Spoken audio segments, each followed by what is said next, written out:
il est un fils pour moi. Il a une notion particulière et une autorité indéniable. Il est la preuve que je n'ai pas échoué mon ministère. J'aimerais que nous acclamons le Seigneur pendant que j'invite sur ce public l'évangéliste Théo Plata.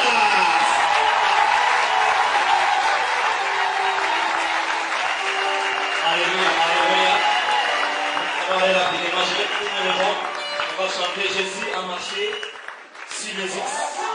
De t'asseoir. Je vais davantage insister sur cela. Je remercie le Seigneur pour sa grâce, infiniment pour sa grâce. Et il me donne une opportunité de me tenir ici et de t'apporter un message. Amen. Vraiment, c'est une grâce. Je remercie le Seigneur pour cela. Et je remercie également le Seigneur pour mon père spirituel, le docteur Theodore Camden. C'est un homme qui a influencé ma vie d'une manière ou d'une autre, comme je le disais, dans le premier culte. J'ai dit que je suis le produit de ces messages. Amen. Donc, si tu es là, ne te décourage pas et suis les messages. Et ta vie va changer au nom de Jésus-Christ. J'ai un bref message et dans ce message, j'ai un mandat. Le Seigneur me disait quand j'étais assis là-bas que je vais commander la transformation dans ta vie. Il m'expliquait qu'il y a une différence entre le changement et la transformation. Amen. Le changement, c'est le produit d'un processus. Hein? Ça fait 2 mois, ça va faire 3 mois, ça va faire des années. Mais la transformation, c'est instantané. On appelle ça métamorphose. Et ça va descendre sur quelqu'un ce matin. Tu n'es pas la personne. Ça dit que la transformation, ça ne dure pas. Ça dit que ça va venir, comme l'autre a dit, pip, on dit coup. Ça, il y aura un pim-pim instantané dans ta vie. C'est pourquoi cela dit amen. Ça dit qu'avant de sortir, tu vas sortir avec un témoignage. Tu vas sortir avec un témoignage étranger de la gloire de Dieu. Là où on t'a rejeté, ce matin, il y a une onction pour te projeter. On va te projeter dans ton mariage. On va te projeter dans le succès. On va te projeter dans la gloire, dans l'élévation, dans le succès. On dit amen. Alors, ne t'assois pas, nous allons ouvrir nos Bibles dans le livre de Genèse. On va rester debout. Le livre de Genèse, nous allons lire Genèse chapitre 1, versets 26 et 27. Genèse chapitre 1, verset 26 et le verset 27. Je veux quelqu'un qui a la puissance dans la parole de lire ce verset. Donc on donne le micro et nous allons. Je veux que tu lises ça attentivement. Amen. Amen. Il y a une révélation qu'on va saisir à partir de là. Genèse 2, verset 26 à 27. Genèse 1, chapitre 1. Genèse 1, verset 26 à 27. Puis Dieu dit, faisons l'homme à notre image, selon notre ressemblance, et qu'il domine sur les poissons de la mer, sur les oiseaux du ciel, sur le bétail, sur toute la terre, et sur tous les reptiles qui rampent sur la terre. Dieu créa l'homme à son image, il le créa à l'image de Dieu, il créa l'homme et la femme. Amen. Dieu créa l'homme à l'image et à la ressemblance. J'ai exigé qu'on lise le chapitre 1 parce que je crois qu'il y a un chapitre qui doit s'ouvrir dans ta vie. Il y a un chapitre. Je ne sais pas ce que tu traverses maintenant. Ça c'est une prière. Je ne sais pas ce que tu traverses maintenant. Mais j'ai dans mes convictions qu'avant de sortir, avant la fin de ce message, il y a un chapitre qui va commencer dans ta propre vie. Je vais prêcher sur le thème. Dieu ordonne que tu domines. Le thème est seulement. Dieu ordonne que tu domines. Est-ce qu'on peut acclamer le Seigneur ce soir? Alléluia, alléluia, alléluia. Amen. Avant de commencer ce message, avant d'aller en profondeur dans la révélation, je vais essayer de résumer, je vais essayer de contextualiser le message pour permettre que les uns et les autres de comprendre la signification. Quelle est la vision de Dieu dans ce que Dieu avait l'intention de faire avec l'homme, que ce soit dans l'Ancien Testament, qui est la perception même de Dieu, et que ce soit aussi dans le Nouveau Testament où on parle de la matérialisation de la pensée de Dieu. Dans la Bible, tu comprends maintenant dans Genèse chapitre 1, Genèse chapitre 1, nous voyons la création. Nous voyons la création de l'homme. La Bible dit qu'au commencement, Dieu créa les cieux et la terre. Et verset 2, la Bible dit que la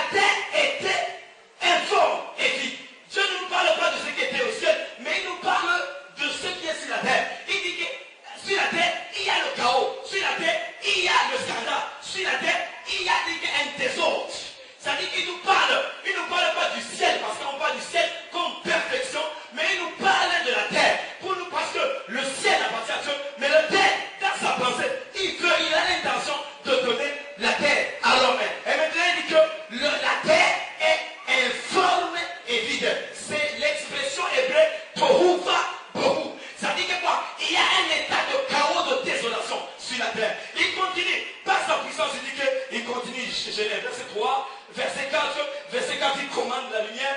Verset 6, il commande l'étendue des eaux. Verset, on continue. Nous voyons verset 20, il commande que les eaux produisent en abondance les animaux vivants. Mais il y a une chose, nous allons nous focaliser, nous allons rester, nous allons demeurer sur le verset 26, qui a dit que c'est là, à partir de là qu'on va tirer la révélation.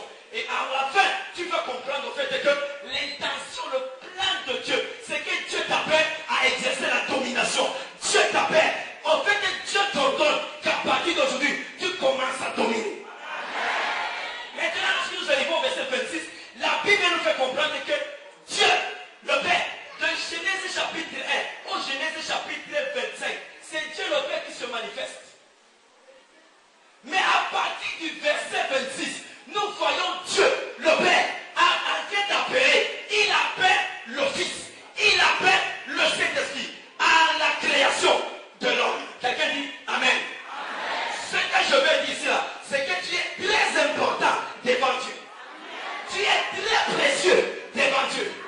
Tu es très précieuse devant Dieu. Je m'en fous de ce que la grand-mère a dit. Je m'en fous de ce que le père même dit. Je m'en fous de ce que la belle-mère, la tante, je m'en fous de ce qu'ils ont dit sur ta vie. J'ai la parole, j'ai l'honneur de te prononcer, de déclarer que tu es très important, tu es très précieuse devant Dieu. Et il dit que faisons l'homme. L'homme, c'est le mot grec anthropos. Il dit que faisons l'homme. Faisons l'homme. Nous voyons la Trinité. Nous voyons la Trinité. Le Père a compris que pour faire l'homme, c'est différent de créer la lumière. C'est différent de tout. Il dit que pour l'homme, il y a une mission pour l'homme. Il y a un mandat pour l'homme. Et il dit que créons l'homme, anthropos, à notre image.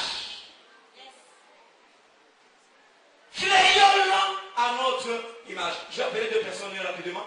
Je vais demander, avec tout mon respect, vous allez avancer. Viens ma soeur, viens ma soeur. Tu vas te mettre ici, tu regardes la foule. Tu vas te mettre ici. Est-ce qu'on peut acclamer pour eux d'abord? Acclamer. Est-ce qu'on peut acclamer pour eux? Amen, amen, amen. Maintenant, moi j'ai une question à vous poser, n'est-ce pas? Est-ce que mon frère et ma soeur, est-ce qu'ils ont la même image? Hein? Est-ce qu'ils ont... Non, quand tu regardes le frère et la soeur, c'est la même image? Amen, vous pouvez vous asseoir. C'est ça la question. La Bible dit que créons l'homme à notre image. L'image ici, c'est le mot grec qu'on appelle doxa.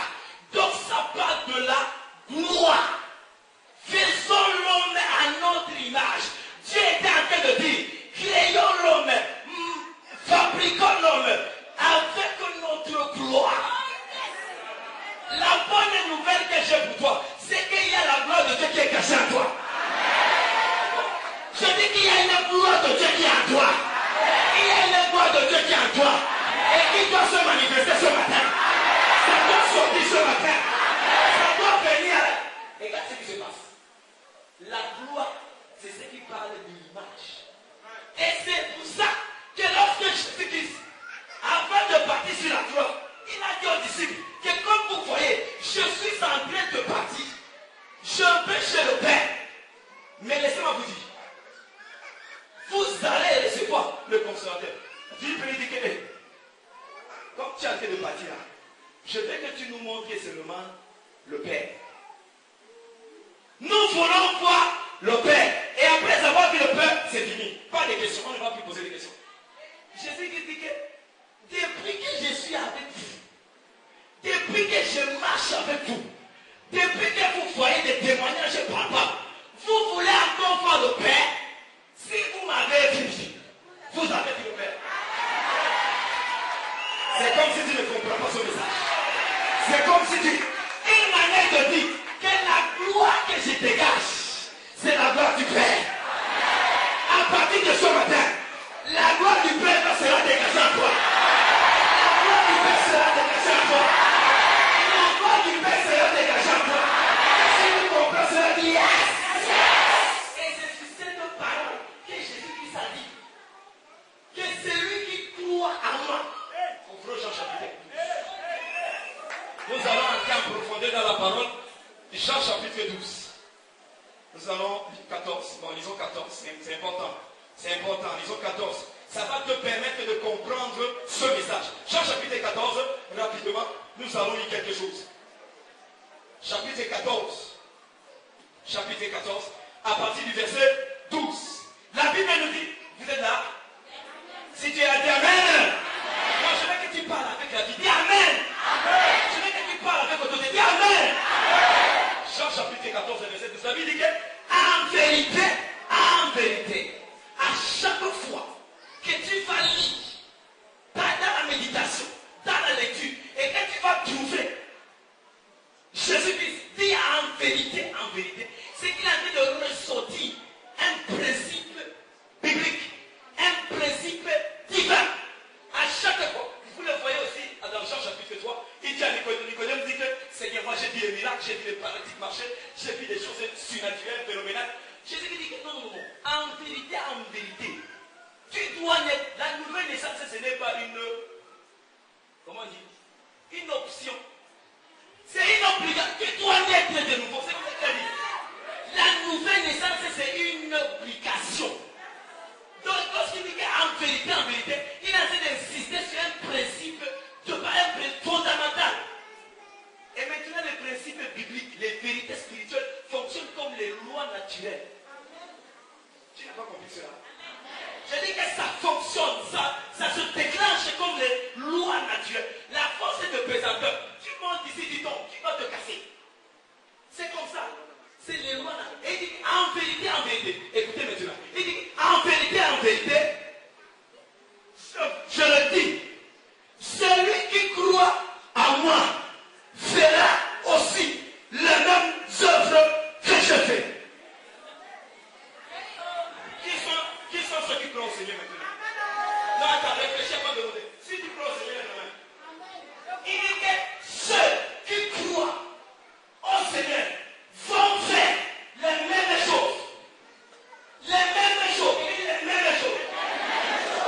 J'ai le mandat de t'annoncer que le jour, le commencement du surnaturel, c'est aujourd'hui. Le surnaturel commence à fonctionner à partir d'aujourd'hui. Je vais parler aux gens là. Le jour, ça dit que le surnaturel, ça se déclenche aujourd'hui. Qui va commencer à opérer dans le surnaturel? Qui va commencer à opérer dans le miraculeux? Je vais parler aux gens là.